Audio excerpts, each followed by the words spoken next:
नमस्कार, मैं दुष्यंत सिंह एक बार फिर से आप सभी लोगों का बहुत-बहुत स्वागत करता हूँ। इकोनॉमिक्स की 8 क्लासेस आप पहले देख चुके हैं। 9वां क्लास आज हम कर रहे हैं और आज का हमारा टॉपिक है शेयर मार्केट। शेयर मार्केट को आप प्रतिभूति बाजार के नाम से भी जानते हैं। प्रतिभूति बाजार के बारे में या शेयर मार्केट के बारे में आज हम बात करेंगे। 4 से 5 स्लाइड में आपको शेयर मार्केट से जुड़ी हुई जितनी भी इम्पोर्टेंट चीज़ें हो सकती हैं, जितने भी इम्पोर्टेंट फैक्ट्स हो सकते हैं, जितने भी इम्पोर्टेंट क्वेश्चंस यहाँ से बन सकते हैं स्टैटिक रूप में, वो सारी चीज़ें मैं आपको यहाँ से कवर करा दूंगा। और आप यूपीपीसीएस प्रीलिम्स ही नहीं, प्रीलिम्स के अलावा अगर आप किसी भी एक दिवसीय परीक्षा की भी तैयारी कर रहे हैं तो जो सारी वीडियोज़ मैं आपको यहाँ से प्रोवाइड करा रहा हूँ सभी एग्जाम्स के लिए इक्वली बेनिफिशियल है। हर एग्जाम में इनका बेनिफिट आपको देखने को मिलेगा। ठीक है, तो चलिए स्टार्ट करते हैं और सबसे पहले हम बात करते हैं कि शेयर मार्केट होता क्या है, इसको किस तरीके से हम डिफाइन कर सकते हैं।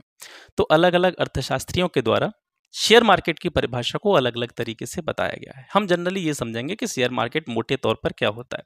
देखिए, शेयर मार्केट या प्रतिभूति बाजार जिसको हिंदी में कहते हैं, ये ऐसे स्थान है यहाँ पर जो कुछ कंपनियां होती हैं, बड़ी-बड़ी कंपनियां होती हैं, वो लिस्टेड होती हैं। इन कंपनियों के कुछ शेयर्स होते हैं। शेयर आप हिंदी में भी ऐसे समझ सकते हैं, शेयर मतलब किसी चीज़ का हिस्सा, किसी चीज़ में किसी व्यक्ति की हिस्सेदारी, उस कंपनी के टोटल वर्थ का कुछ अंश, कुछ भाग, ठीक है, वो शेयर होता है। तो ये जो मार्केट होते हैं, यहाँ पर कुछ कंपनियां जो होती हैं वो लिस्टेड होती हैं और उनके कुछ शेयर्स होते हैं। तो लोग क्या करते हैं, इन्वेस्टमेंट के तौर पर या प्रॉफिट के तौर पर इनके शेयर्स को खरीदते हैं। तो जनरली एक लाइन में अगर हम कहें तो शेयर मार्केट एक ऐसा स्थान है जहाँ पर जो लिस्टेड कंपनियां होती हैं उनके शेयर्स की खरीदा बेची की जाती है। तो लोग जो इन शेयर्स को खरीदते हैं या तो वो इन्वेस्टमेंट के तौर पर खरीदते हैं, जैसे मान करके चलिए आपके पास पैसा है और आपके पास काफ़ी सारा पैसा बचा हुआ है, आपके सारे वेजेस को काट करके, आपके सारे खर्चे को काट करके हर आदमी अपने पैसे को कहीं ना कहीं इन्वेस्ट करना चाहता है, कहीं ना कहीं लगाना चाहता है, ताकि उस पैसे से उसको कोई ना कोई बेनिफिट या कोई ना कोई लाभ उसको मिल सके। तो बहुत से लोग शेयर मार्केट में निवेश करते हैं, इन्वेस्टमेंट करते हैं, तो अपने हिसाब से देख करके कौन सी कंपनी प्रॉफिट में चल रही है, किस कंपनी के शेयर के भविष्य में बढ़ने की संभावना है, किस शेयर के दाम भविष्य में ग्रो करने की संभावना है, ऐसे कंपनी के शेयर्स को कुछ लोग जो निवेश करना चाहते हैं, कहीं पे इन्वेस्ट करना चाहते हैं, वो इन शेयर्स को क्या कर लेते हैं, खरीद लेते हैं। तो निवेश के तौर पर भी देखा जा सकता है इसको। इसके लिए भी इसके अलावा कुछ लोग जो है वो ट्रेडिंग का काम करते हैं। तो ट्रेडिंग जैसे आप समझते होंगे, डेली बेसिस पर जो प्रॉफिट कमाने का जो एक तरीका होता है वो ट्रेडिंग होता है। जैसे मान करके चलिए मेरे पास बहुत सारा पैसा है, तो मैं कुछ कंपनियों के शेयर्स आज सुबह मैंने खरीदे। तो मान करके चलिए मैंने 1 लाख शेयर्स, अगर किसी का अलग-अलग कंपनियों के मैंने 1 लाख शेयर्स खरीदे हैं और प्रत्येक शेयर पर अगर मुझे शाम तक उनमें से मान करके चलिए किसी पर ₹1, किसी पर ₹2, किसी पर ₹3 भी अगर प्रॉफिट मिलता है, तो शाम तक मैं उन सारे शेयर्स को बेचूँगा जो मैंने सुबह खरीदे, तो मुझे करीबन 1 लाख, 1.5 लाख का आराम से बेनिफिट हो जाएगा। तो इस तरीके से एक सट्टे के तरीके से भी इनको खरीदा बेचा जाता है, इन्वेस्टमेंट के तरीके से भी खरीदा बेचा जाता है।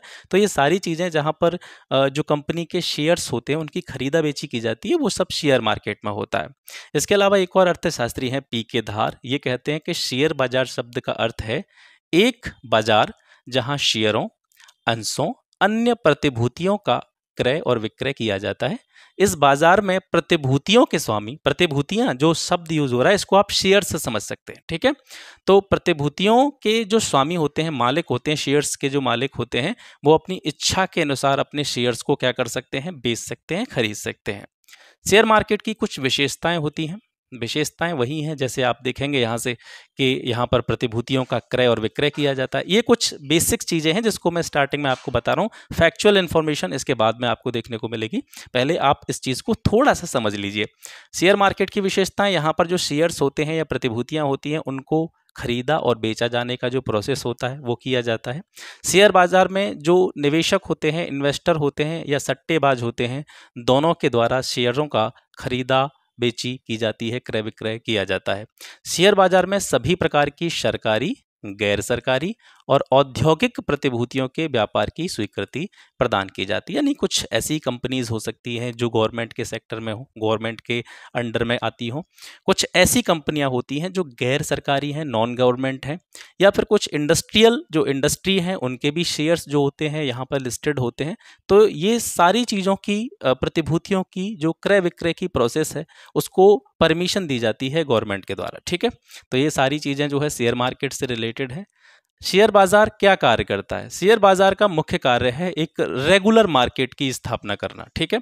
एक निरंतर बाजार की स्थापना करना, जो निवेश करता यानी जो इन्वेस्ट कर रहा है, पैसा डाल रहा है, शेयर खरीद रहा है, उसको शेयर्स के खरीदा बेची की सुविधा मिल सके, ठीक है? शेयर बाजार में उद्धृत किए गए शेयर कीमतों से व्यापार करने वाली कंपनियों के निष्पादन का पता चलता है। निष्पादन मतलब एक तरह से आप रिजल्ट समझ सकते हैं, थोड़ी सी लैंग्वेज ऐसी है। निष्पादन का मतलब रिजल्ट समझ सकते हैं, यानी शेयर मार्केट में अगर किसी शेयर की कीमत, कोई कंपनी का शेयर है, कोई हिस्सा है उसका, अगर किसी कंपनी के शेयर की कीमत बढ़ रही है तो इससे क्या पता चलता है कि वो कंपनी जो है अपनी फील्ड में बहुत अच्छा कर रही है। अगर किसी कंपनी का जो काम है वो सही नहीं चल रहा है या कंपनी लॉस में जा रही है, घाटे में जा रही है, तो ऑब्वियस सी बात है उसके शेयर की कीमत जो होगी शेयर मार्केट में वो डाउन हो जाएगी, ठीक है? तो शेयर बाजार में उद्धृत किए गए शेयर कीमतों से, शेयरों की जो प्राइसेस होते हैं, शेयरों की जो कीमत होती है, उससे जो व्यापारिक कंपनियां होती हैं उनके रिजल्ट का या उनकी इफिशियंसी का पता चलता है। शेयर बाजार में कीमतों को कौन कौन से ऐसे फैक्टर हैं जो प्रभावित करते हैं, यानी शेयरों की कीमत में कभी जो घटोत्तरी या बढ़ोत्तरी जो हो जाती है वो किस चीज़ के कारण होती है? तो कंपनी की जो फाइनेंशियल कंडीशन होती है, वित्तीय स्थिति होती है, उसका प्रभाव अंशों की कीमतों पर पड़ता है। क्योंकि जनरल सी बात है, हमने आपको भी अभी बताया था कि अगर कोई कंपनी अच्छा कर रही है अपनी फील्ड में, प्रॉफिट में चल रही है, तो उसके शेयर्स पर उसका बड़ा इफेक्ट देखने को मिलेगा। अगर कंपनी अच्छा कर रही है, कंपनी जो भी प्रोडक्ट बना रही है उसकी मार्केट में क्या है, डिमांड है, लोग उसको ज़्यादा यूज़ कर रहे हैं, ट्रस्टेड कंपनी है, तो एक जनरल सी बात है कि उसका जो शेयर होगा शेयर मार्केट में, उसकी कीमत ग्रो करेगी, उसका जो प्राइस है वो बढ़ेगा, ठीक है? इसके विपरीत अगर कोई कंपनी अच्छा नहीं कर रही है, लॉस में जा रही है, उसके प्रोडक्ट्स की मार्केट में डिमांड नहीं है, लोग उसके प्रोडक्ट्स को यूज नहीं कर रहे हैं, या फिर वो ट्रस्टेड कंपनी नहीं है, तो उसके शेयर्स की कीमत डाउन हो जाएगी। अंशों की मांग एवं पूर्ति, शेयर्स की मांग और शेयर्स की पूर्ति का शेयर बाजार में उसकी कीमतों पर प्रभाव पड़ता है। ऐसा भी होता है कि जो मान करके चलिए कोई कंपनी है, उसके शेयर्स की डिमांड सबसे ज़्यादा है, मतलब जो कोई भी व्यक्ति इन्वेस्ट करना चाहता है उसी कंपनी में करना चाहता है, क्योंकि लोगों को लग रहा है कि ये कंपनी अच्छा कर रही है, ट्रस्टेड कंपनी है, इसके प्रोडक्ट लोग यूज़ कर रहे हैं, मार्केट में इसके प्रोडक्ट्स की डिमांड है। तो अंशों की जो मांग होती है, शेयर्स की जो मांग होती है, जितनी ज़्यादा मांग होगी उससे उस शेयर के प्राइस पर उतना ही ज़्यादा इफेक्ट पड़ेगा, ठीक है? सरकारी नीतियों का भी प्रत्यक्ष रूप से शेयर बाजार की प्रतिभूतियों की कीमतों पर प्रभाव पड़ता है। मान लीजिए कि गवर्नमेंट जो होती है किसी कंपनी को प्रमोट करती है, ठीक है, या सरकार जो होती है किसी कंपनी को ज़्यादा से ज़्यादा प्रोत्साहन देने का कार्य करती है, तो क्या होता है, उस चीज़ पर लोगों का विश्वास बढ़ता है, क्योंकि लोग ये समझते हैं कि गवर्नमेंट भी क्या है, इस कंपनी के फेवर में है, इस कंपनी को सपोर्ट कर रही है, इस कंपनी को सारे काम दे रही है, ठीक है? जैसे एक बहुत बड़ा एग्जाम्पल हो सकता है, अभी अडानी महाराज जो हैं उनका मामला चल रहा है, आपको पता होगा। गवर्नमेंट ने बहुत सारे टेंडर्स, बहुत सारे कामों का जो टेंडर था वो अडानी ग्रुप को दे रखा था। तो आपने देखा होगा अडानी ग्रुप जो था या अडानी की जो नेटवर्थ थी वो कितनी ज़्यादा बढ़ गई थी, क्योंकि लोग ट्रस्ट करने लगे थे कि गवर्नमेंट भी जो है उस पर क्या कर रही है, बिलीव कर रही है, गवर्नमेंट भी सारे काम उसी को दे रही है। तो जो चीज़ पर गवर्नमेंट बिलीव कर रही है, तो ऑब्वियस सी बात है कि जनता भी उस चीज़ पर बिलीव करेगी, तो जनता ने ज़्यादा से ज़्यादा जो है अडानी ग्रुप के शेयर खरीदने का काम किया। फिर एक हिंडनबर्ग रिपोर्ट आ गई अभी कुछ दिन पहले, जो न्यूज़ में रही थी, आपने देखा होगा, उसने कुछ फ्रॉड वगैरह या कुछ ऐसी अनियमितताओं के बारे में जो है घोषणा करी थी, या कुछ ऐसी अनियमितताओं के बारे में उसने एक रिपोर्ट जारी करी थी। उससे क्या हुआ, फिर लोगों का ट्रस्ट कम हुआ, अरे यहाँ तो कुछ घपला हो सकता है। तो फिर देखा आपने किस तरीके से उस कंपनी के जो अडानी ग्रुप था कहाँ पे अलाइन कर रहा था, फिर धड़ाम से नीचे की तरफ उसके सारे शेयर्स आने लगे। तो ये सारी चीज़ें हैं, सरकार की जो पॉलिसी होती है, सरकार की जो नीतियाँ होती हैं, उन सारी नीतियों का प्रभाव भी प्रत्यक्ष रूप से शेयर की जो कीमतें होती हैं उन पर पड़ता है, ठीक है? तो ये हो गई शेयर मार्केट से जुड़ी हुई एक बेसिक सी जानकारी। आशा करता हूँ, मैं ये नहीं कह रहा कि आप पीएचडी कर ली होगी आपने, लेकिन शेयर मार्केट से जुड़ी हुई जो एक सामान्य समझ है वो आपके अंदर आ गई होगी। शेयर मार्केट, जैसे हम प्रतिभूति बाजार कहते हैं, इसको दो भागों में हम बांटते हैं, प्राइमरी और सेकेंडरी, ठीक है? प्राथमिक और द्वितीयक। प्राथमिक शेयर मार्केट या प्रतिभूति बाजार और द्वितीयक प्रतिभूति बाजार। प्राइमरी शेयर मार्केट में क्या होता है, जो शेयर होते हैं, सरकारी गैर सरकारी या जो औद्योगिक कंपनियां होती हैं, उनके जो अंश होते हैं, हिस्से होते हैं, उनको शेयर कहते हैं। तो शेयर या बॉन्ड जो होते हैं वो संस्था या उपक्रम से सीधे रूप में खरीदे जाते हैं, ठीक है? जैसे मान करके चलिए, मुझे रिलायंस का कोई शेयर खरीद रहे हैं तो मैं डायरेक्टली रिलायंस कंपनी से उसके शेयर्स खरीद रहा हूँ, तो वो प्राइमरी शेयर मार्केट की जो है प्रोसेस में आएगा। और सेकेंडरी शेयर मार्केट जो होता है उसमें शेयर्स की आपस में खरीद बिक्री होती है। जैसे मान करके चलिए मेरे पास रिलायंस इंडस्ट्री के 100 शेयर हैं और मेरा कोई फ्रेंड है वो चाहता है कि वो मुझसे शेयर खरीदे, मेरा मित्र ये चाह रहा है कि वो मुझसे शेयर खरीदे, तो हम आपस में क्या कर रहे हैं, शेयर्स की खरीदा बेची कर रहे हैं, तो ये सेकेंडरी शेयर मार्केट के अंतर्गत कंसीडर किया जाता है। ठीक है, आगे देखते हैं। भारत में कुल जो स्टॉक एक्सचेंजेस हैं जो सेबी के द्वारा अप्रूव्ड हैं, सेबी आप जानते हैं ये अपना जो शेयर मार्केट है उसका विनियमन करती है और उसमें जो भी रूल्स रेगुलेशंस होते हैं वो सेबी के द्वारा बनाए जाते हैं। कंट्रोल करने का, शेयर मार्केट को कंट्रोल करने का काम भी सेबी करती है। सेबी की full form security and exchange board of India, इसके बारे में काफ़ी बार मैं आपको बता चुका हूँ। तो भारत में जो कुल स्टॉक एक्सचेंजेस हैं जिनको सेबी के द्वारा अप्रूव किया जाता है वो 23 हैं, जिनमें से 5 राष्ट्रीय हैं, 18 जो हैं वो प्रादेशिक हैं। ठीक है, कुछ स्टॉक एक्सचेंजेस के बारे में यहाँ पर इंफॉर्मेशन है, उसको देख लेते हैं। जैसे सबसे पहले हम बात करें बीएसई। बीएसई मतलब बॉम्बे स्टॉक एक्सचेंज, इसकी स्थापना हुई थी 1875 में। ये विश्व का 5वां सबसे बड़ा जो है स्टॉक एक्सचेंज है। इसके अलावा यहाँ पर जो रजिस्टर्ड कंपनी है उनकी संख्या 4800 से ज़्यादा है, लगभग 5000 के आसपास यहाँ कंपनियाँ हैं। इसके 4 सूचकांक हैं, सेंसेक्स, बीएसई, बीएसई 500 और नेशनल इंडेक्स। सेंसेक्स जो होता है इसका मतलब क्या होता है, जैसे आपने देखा होगा समाचार में सेंसेक्स लुढ़का, सेंसेक्स में जो है वृद्धि देखने को मिली, ये क्या होता है, ये सेंसेक्स जो होता है इसमें जो शेयर मार्केट की टॉप 30 लिस्टेड कंपनियां होती हैं, प्रतिनिधि सूचकांक इसको माना जाता है। 30 जो सब सर्वश्रेष्ठ कंपनियां होती हैं वो इसमें लिस्टेड होती हैं। बीएसई 200 का मतलब इसमें 200 के करीब जो है कंपनियां लिस्टेड होती हैं। फिर बीएसई 500 ये इससे नीचे आता है। तो एक प्रतिनिधि सूचकांक जैसे सेंसेक्स को कहा जाता है, इसमें टॉप ऑर्डर की कंपनी, फिर इसके बाद में इससे नीचे, फिर इससे नीचे, इस तरीके से क्रम चलता हुआ जाता है। तो चौथे नंबर पर आता है आपका नेशनल इंडेक्स, इसमें 100 कंपनी है और 100 कंपनी में इसमें जो है टोटल नेशनल इंडेक्स की बात करें 100 कंपनियां हैं और 100 कंपनियों में सेंसेक्स की जो 30 प्रतिनिधि कंपनी थी वो भी इसमें शामिल की जाती हैं। इसके बाद में आता है आपका एनएसई, नेशनल स्टॉक एक्सचेंज। इसकी स्थापना 1992 में हुई थी मुंबई में। ठीक है, और ये जो है इंपॉर्टेंट है, कई बार पूछा गया है, आपसे ये पूछा जाता है कि एनएसई की स्थापना या नेशनल स्टॉक एक्सचेंज की स्थापना किस समिति की सिफारिश पे की गई थी, तो ये फिरवानी समिति की सिफारिश पर इसका निर्माण हुआ था। मुख्य प्रवर्तक कौन है इसका, IDBI, industrial development bank of India. प्रायोजक या स्पॉन्सर कौन करता है इसको, तो एलआईसी और अपनी जो जीआईसी है। सूचकांक, इसके 2 सूचकांक हैं जिनका नाम है S&P CNX 50 और S&P CNX 500। ये जो है नेशनल स्टॉक एक्सचेंज के सूचकांक हैं। इस स्टॉक एक्सचेंज में 49% तक विदेशी इन्वेस्टमेंट की परमिशन दी जाती है। मतलब एनएसई में अगर बाहर की कोई कंपनी है, कोई विदेशी कंपनी इसमें इन्वेस्टमेंट करना चाहती है तो 49% तक इसमें इन्वेस्टमेंट जो है वो कर सकती है। सेबी के बारे में देख लेते हैं थोड़ा। सेबी का जो पूर्ण रूप होता है वो है security and exchange board of India. Hindi में इसको कहते हैं भारतीय प्रतिभूति और विनियमन बोर्ड। इसकी स्थापना 12 अप्रैल 1988 को हुई थी। काम क्या है इसका, शेयर्स में इन्वेस्टर्स के हितों की रक्षा करना। मतलब कोई इन शॉर्ट अगर कहें तो शेयर मार्केट में किसी भी तरह की कोई अनियमितता ना हो, कोई घपलेबाजी ना हो, कोई फ्रॉड ना हो, उसको देखने का काम जो है सेबी करता है। इसका काम है, ये तो यहाँ से आपको पता चली गया, शेयर में इन्वेस्टर्स के हितों की रक्षा। इसके अलावा शेयर मार्केट का विनियमन करने का काम भी करता है। ठीक है, इसके अलावा शेयर मार्केट को मान्यता प्रदान करने का काम भी सेबी के द्वारा किया जाता है। सेबी जो है इनसाइडर ट्रेडिंग के लिए 25 करोड़ तक का जुर्माना लगा सकती है। अब यहाँ से एक बहुत इंपॉर्टेंट जो है फैक्ट आता है आपका कि इनसाइडर ट्रेडिंग क्या होता है, उसको यहाँ से देख लेते हैं। एक उदाहरण के द्वारा इसको मैं आपको समझाने की कोशिश करूंगा इनसाइडर ट्रेडिंग को। जैसे एक कंपनी का सीईओ है, ठीक है, सीईओ समझते हैं चीफ एग्जीक्यूटिव ऑफिसर।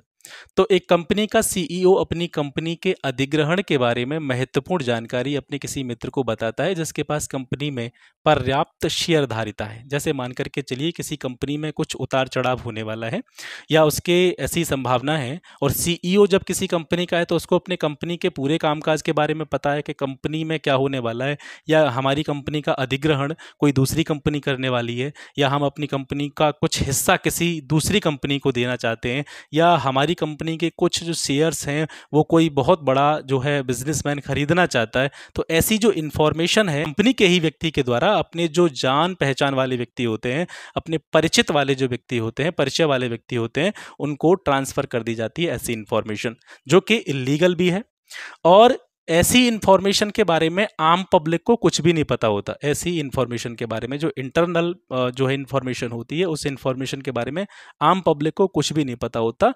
तो कोई भी कंपनी का जो मुख्य कार्यकारी अधिकारी है वो किसी अपने जान पहचान वाले को कंपनी के अधिग्रहण या कंपनी के उतार चढ़ाव से जुड़ी हुई जो भी इन्फॉर्मेशन है वो अगर ट्रांसफ़र करता है तो ये इनसाइडर ट्रेडिंग कहलाती है। क्योंकि मान के चलिए कि सीईओ जो था वो इन्फॉर्मेशन को ट्रांसफ़र कर रहा है, जैसे मान करके चलिए कोई सीईओ है वो मुझे जो है अपनी कंपनी की इन्फॉर्मेशन ट्रांसफ़र कर रहा है और मुझे उसने बताया है कि इस कंपनी के शेयरों के दाम बढ़ने वाले हैं, तो मैं वर्तमान में जो प्राइस चल रहा होगा शेयर्स का उनको मैं ज़्यादा से ज़्यादा संख्या में खरीदने की कोशिश करूंगा, ठीक है, और मैं ज़्यादा से ज़्यादा प्रॉफिट बनाने की कोशिश करूंगा, जो कि मैंने गलत तरीके से किया और जो कंपनी का सीईओ था उसने गलत तरीके से इन्फॉर्मेशन मुझे जो है ट्रांसफ़र की, ठीक है। तो ये जो है इनसाइडर ट्रेडिंग होती है, इस पर सेबी को 25 करोड़ तक का जुर्माना लगाने का अधिकार है।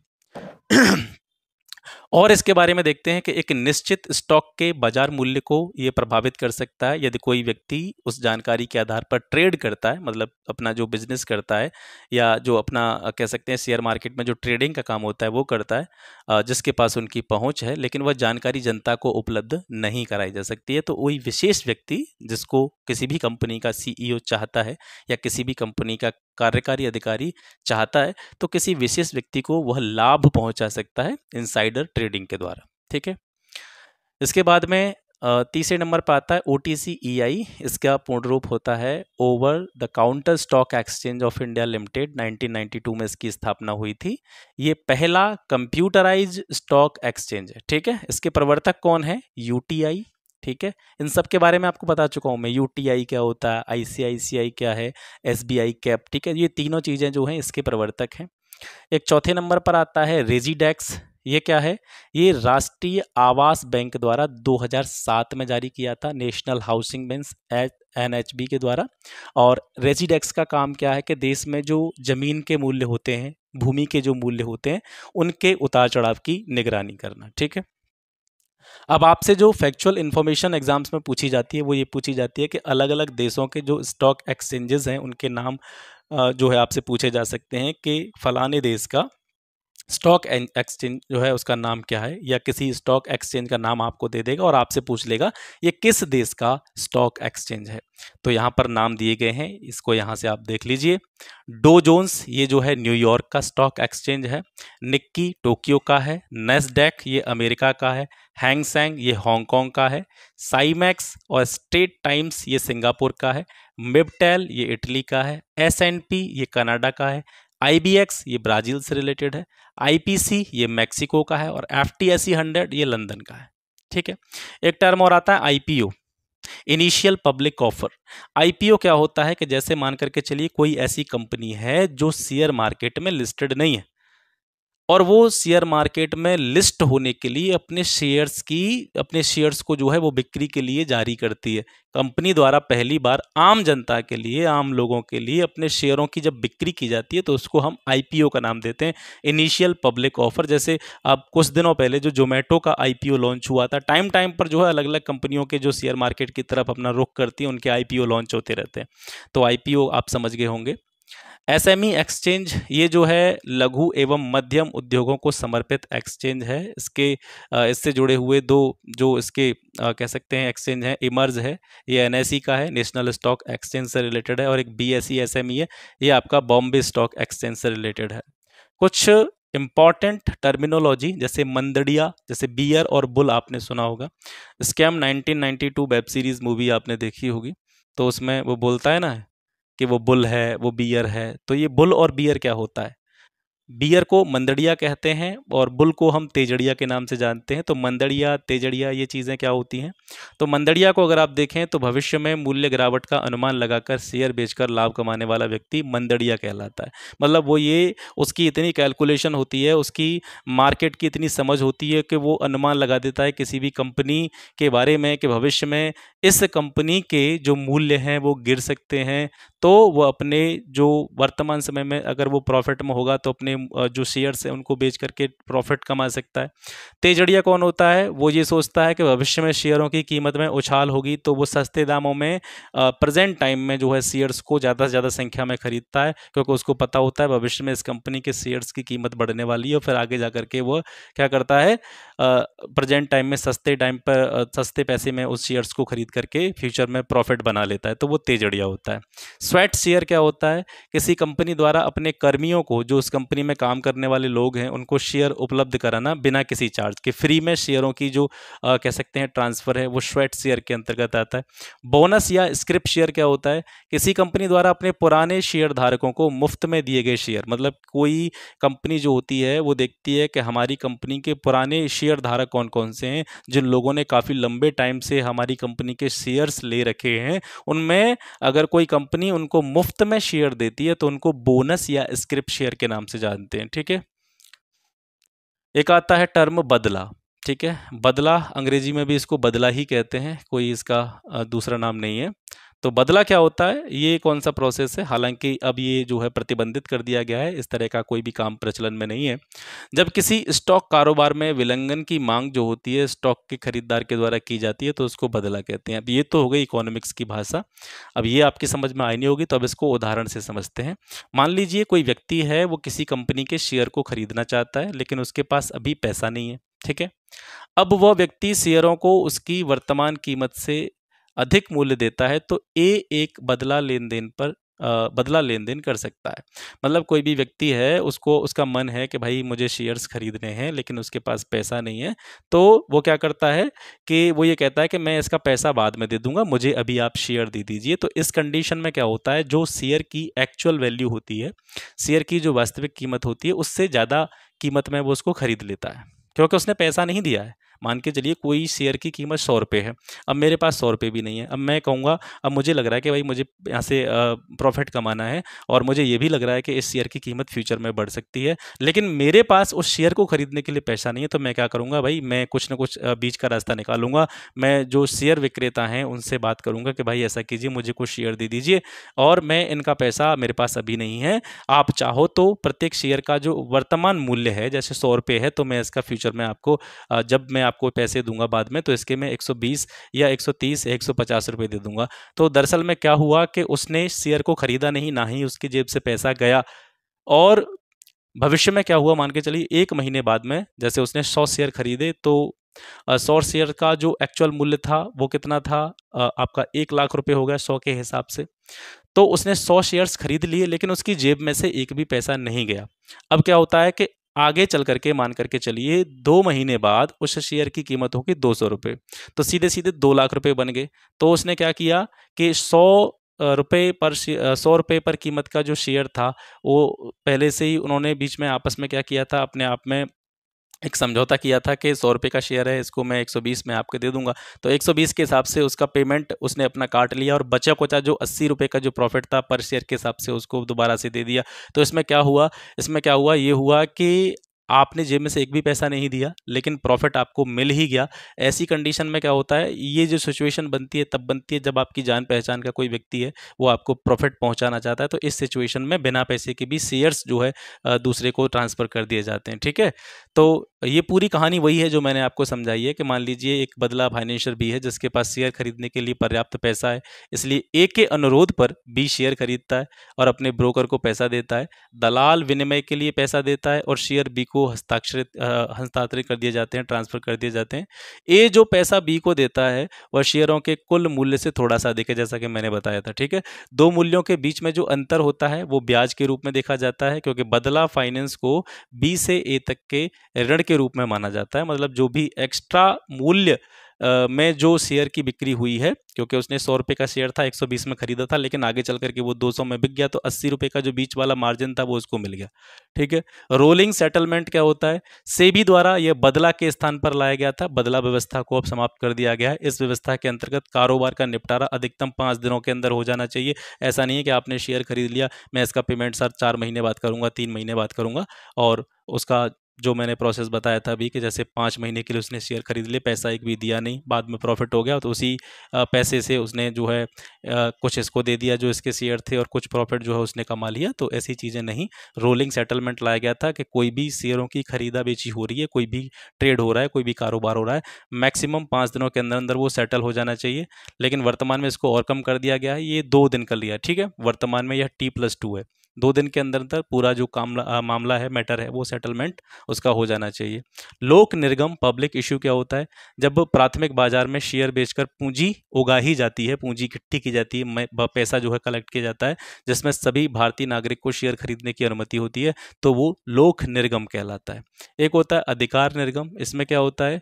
अधिकार निर्गम में जो कंपनी होती है अपने पहले से विद्यमान शेयरों को, शेयर धारकों को शेयर बेचकर पूंजी की उगाही करती है। मतलब अधिकार निर्गम में कोई भी कंपनी है, अपने पहले से विद्यमान उसके शेयर हैं, और वो शेयर जो है पहले से ही कुछ लोगों ने खरीद रखे हैं, और वो हो गए आपके शेयर धारक। उन शेयर धारकों को शेयर बेचा जाता है और उनसे शेयर बेच करके पैसा कलेक्ट किया जाता है, वो अधिकार निर्गम के अंतर्गत आता है। ठीक।